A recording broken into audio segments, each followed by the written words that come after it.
Aquarius, Sun, Moon, and Risings. Welcome to your November 2022 horoscope. My name is Cailin, and today I'm going to be covering all of the major transits for November using tropical astrology and the whole sign system. You can watch this horoscope if you are an Aquarius rising, also known as ascendant, an Aquarius sun, or an Aquarius moon. Generally speaking, I find that the rising sign horoscope is the most accurate overall. Having said that, though, I would always suggest that you watch your sun, moon, and rising sign horoscope just to give you a very well-rounded idea of what you can expect for the month ahead.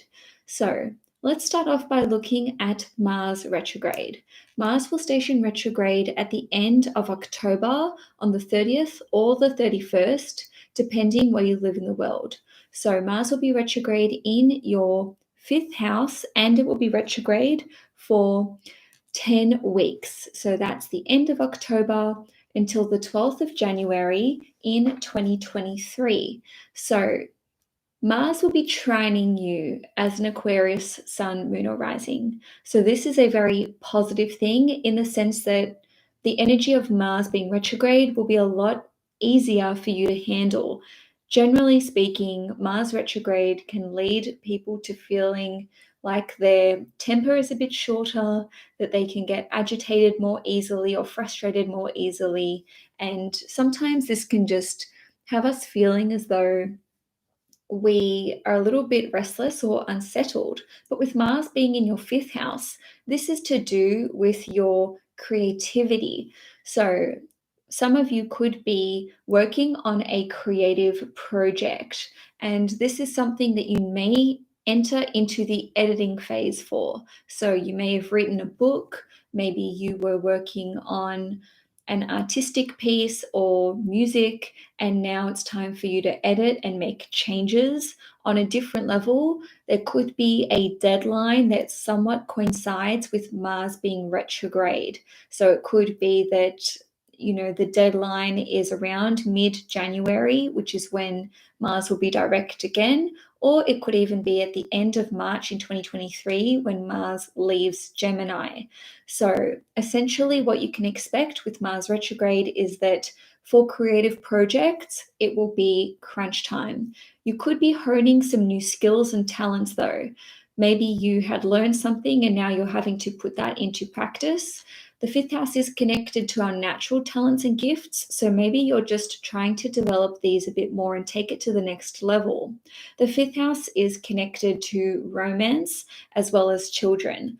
So if we're looking at romance, some of you could be getting back together with someone that you used to be involved with on a different level. If you're already in a relationship, but you've been experiencing difficulties in that relationship, this could see you trying really hard to make it work with your significant other.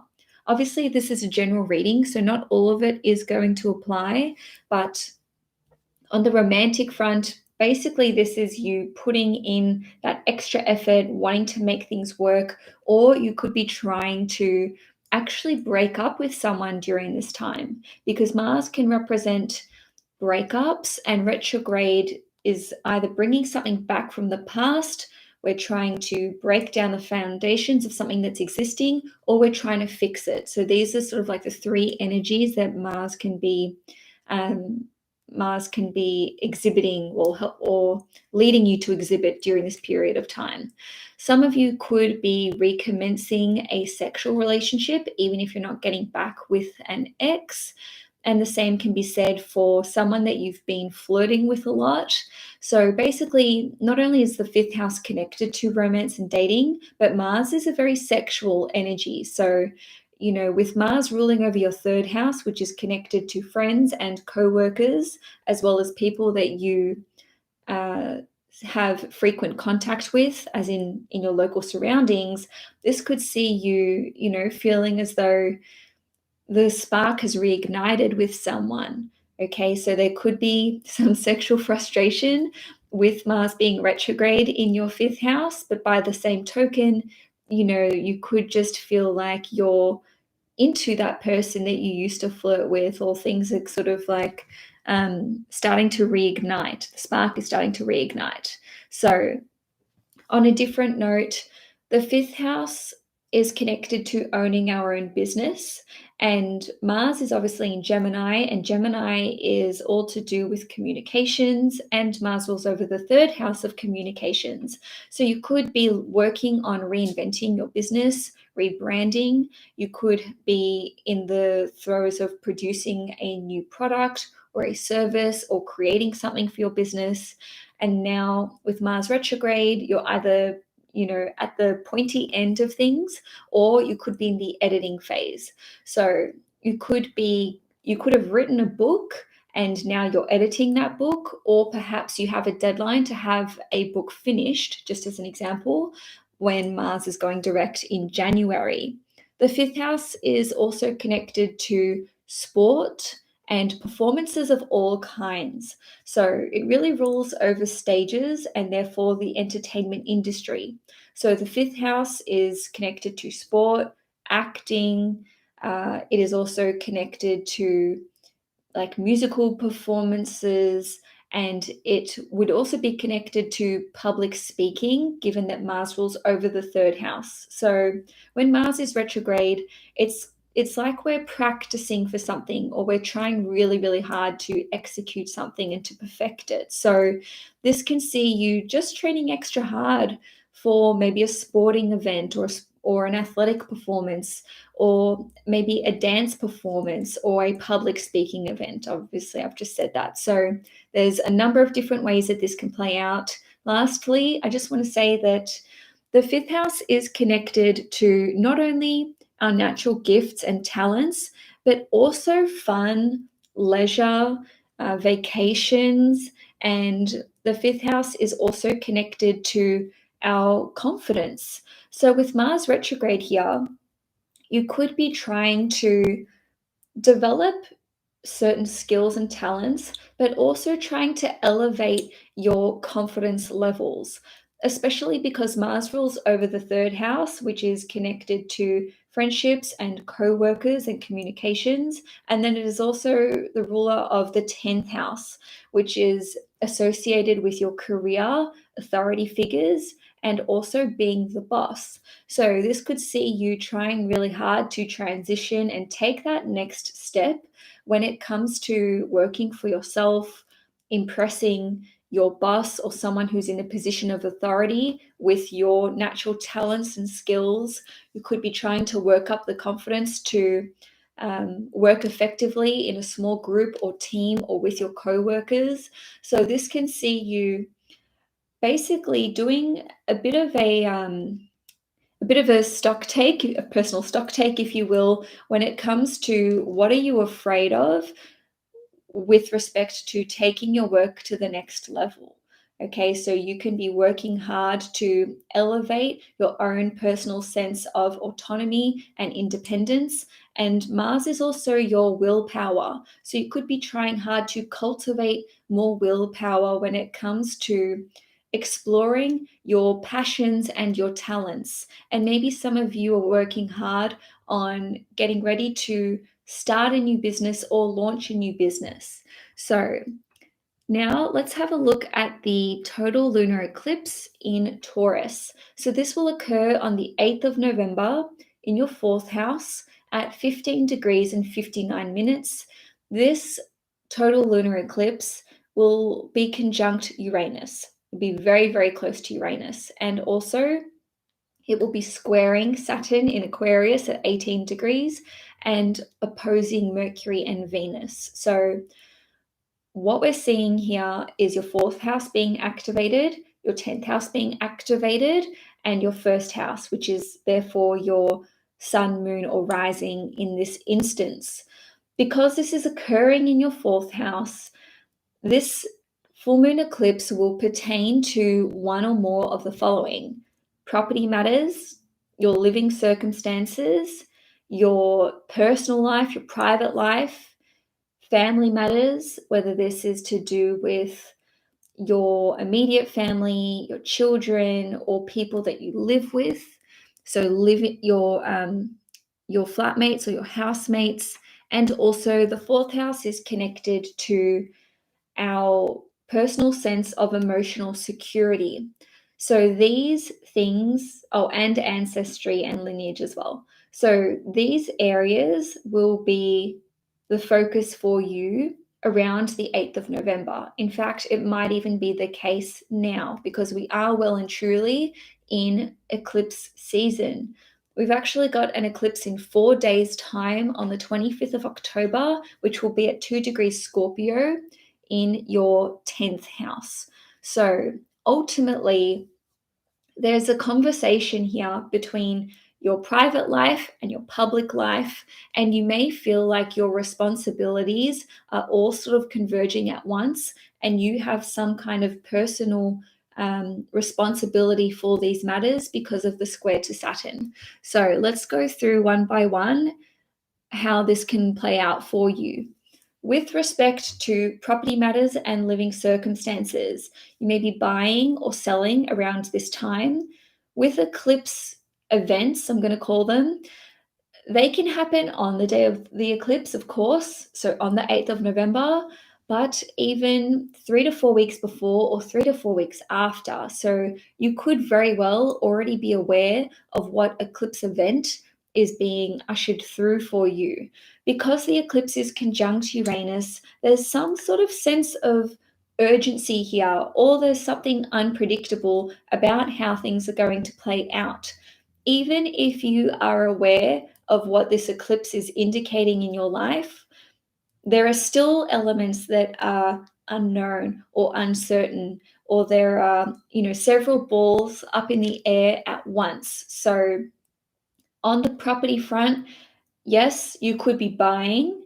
Now, it could be that you're already looking and you haven't found the property yet, and then you find it around the time of the eclipse, and then there's this sense of urgency where you have to act quickly. Maybe the auction is 1 or 2 weeks from the day that you find it. Maybe someone has already bid on the property and the real estate agent is telling you that you need to put a bid in quickly because this property is about to get sold. On a different note, there could be an opportunity for you to sell. Now, maybe you're not planning on selling your property, but someone knocks on your door and puts forward an offer that is too good to be true. And so now there's like this rush to get things organized. Even if you already have your property on the market, you could have an auction date that is set already, and maybe that's a few weeks away, or maybe your house has only just gone on the market and someone puts an offer in, and this could be time sensitive thanks to the conjunction to Uranus. So obviously those are a few different ways that this could play out. Obviously not everyone's going to be buying or selling. This could look like a change of residence.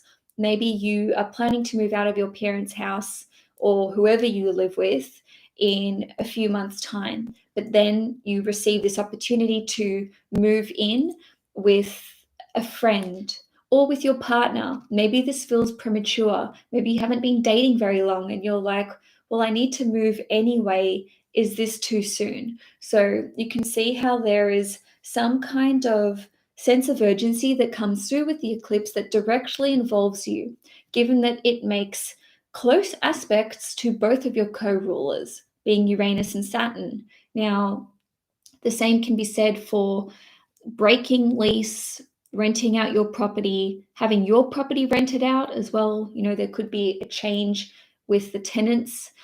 On a different note, someone could move in with you or move out of your place, and this could seem really sudden.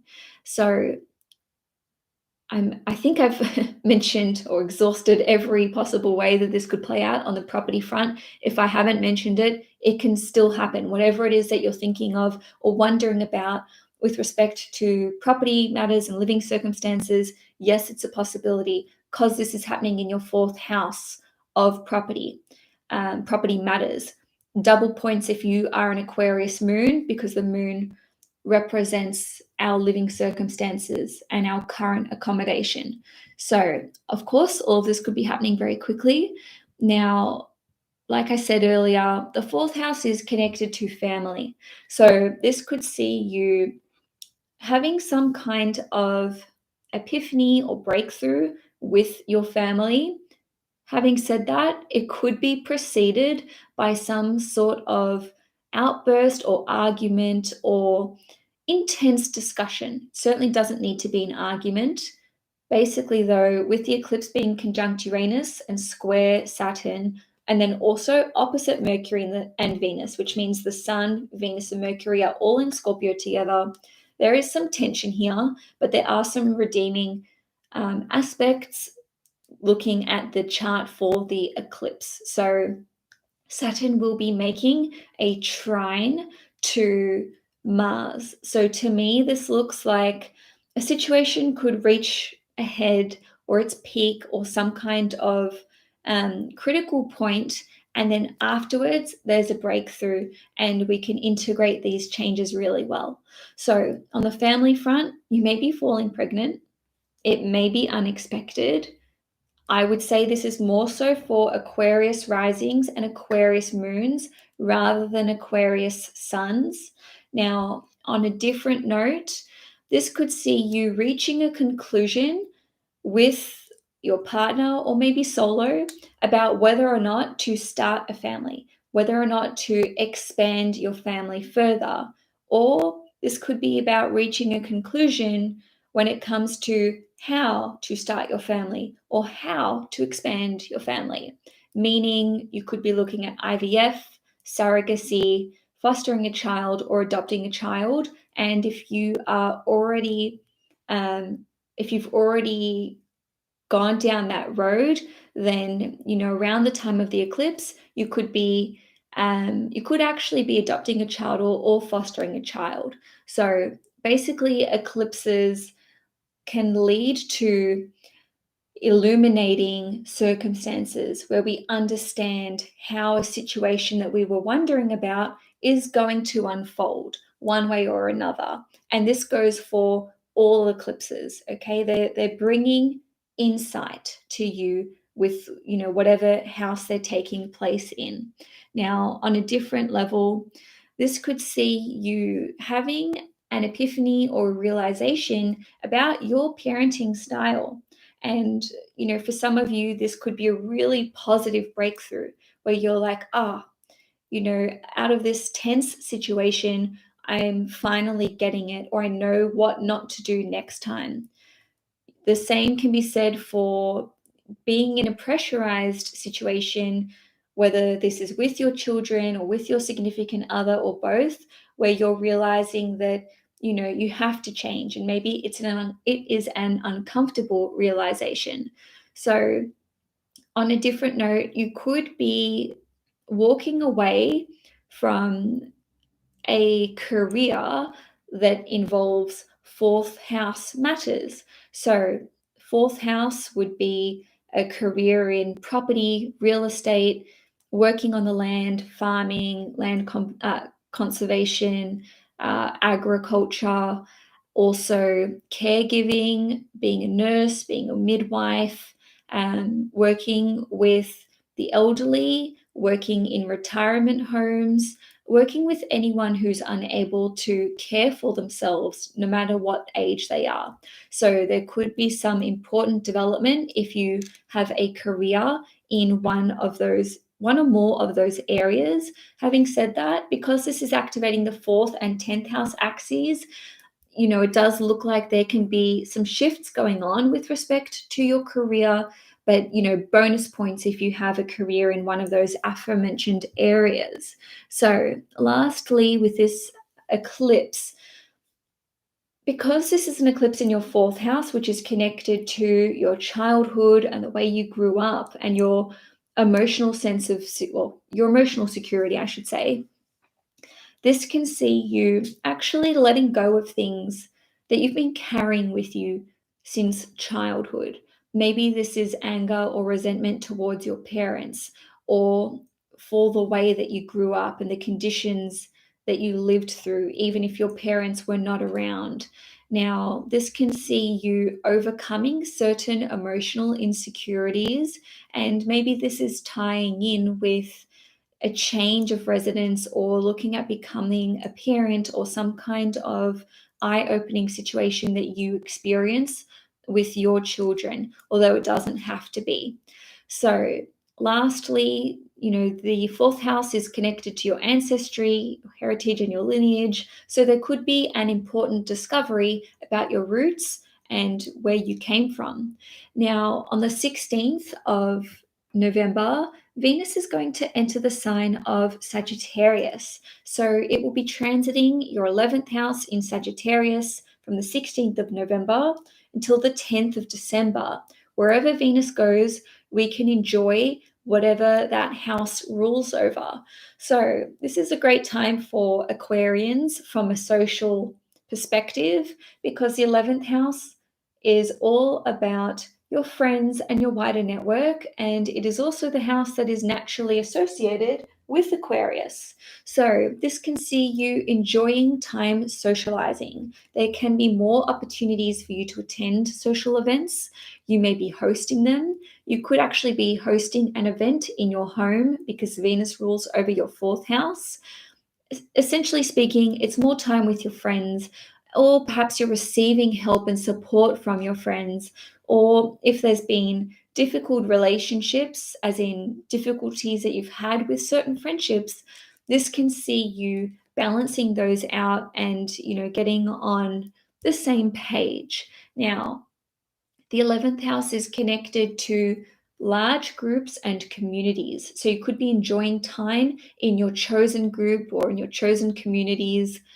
And with the 11th house ruling over your wider network, this can see you being introduced to more people, and maybe these introductions will be to people who are highly educated or very influential, or perhaps they are foreigners. So maybe they're from a different country to the one that you grew up in, or so on and so on and so forth. And I'm saying that because Venus rules over the 9th house, which is connected to foreign countries, education, etc. The 11th house represents our long-term goals and dreams for the future. So you could be receiving help with these dreams that you have, and maybe you're collaborating with other people on these projects. Now, on the 19th of November, Mars retrograde in Gemini will square Neptune in Pisces. So Mars will be in your 5th house, squaring Neptune in Pisces in your 2nd house at 22 degrees. We've already experienced this eclipse once before, recently, and that was on the 12th of October. So if you cast your mind back to that time, you may see that there are similar themes cropping up when you get to the 19th of November. And obviously, we're a little while away from that now. So also the last square will be on the 14th of March in 2023. So this square can pose some, challenging energy. So basically, Mars is the action that we take and the goals that we have and the direction that we want to go in.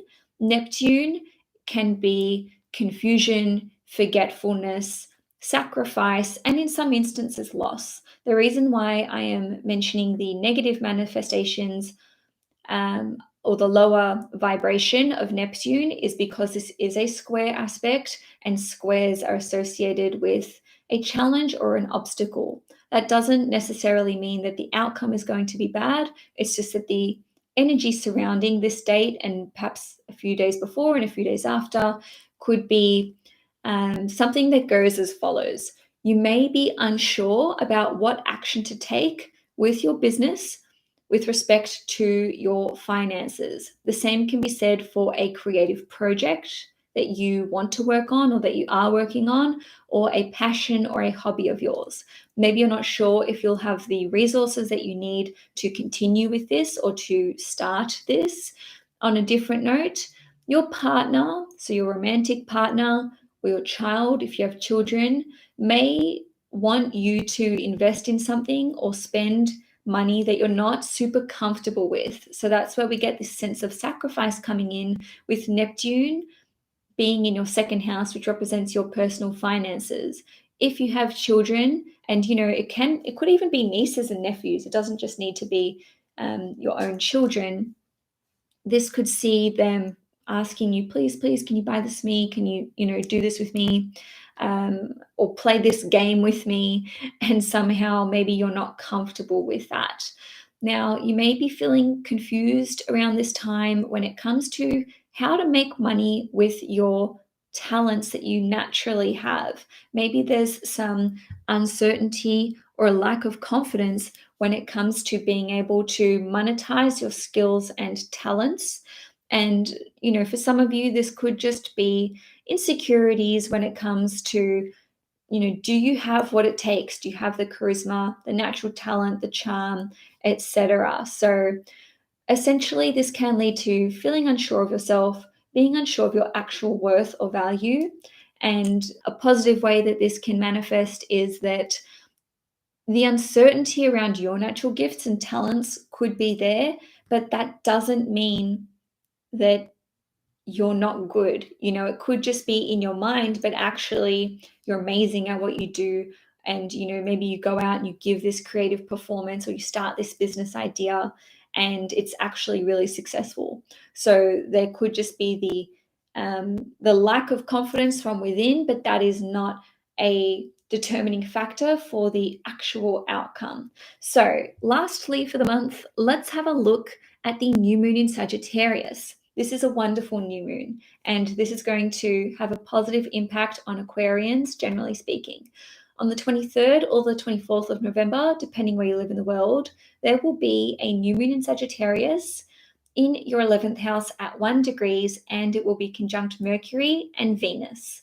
So new moons are all about a new chapter taking place, or we're planting the seeds to start something new. We're setting the intention.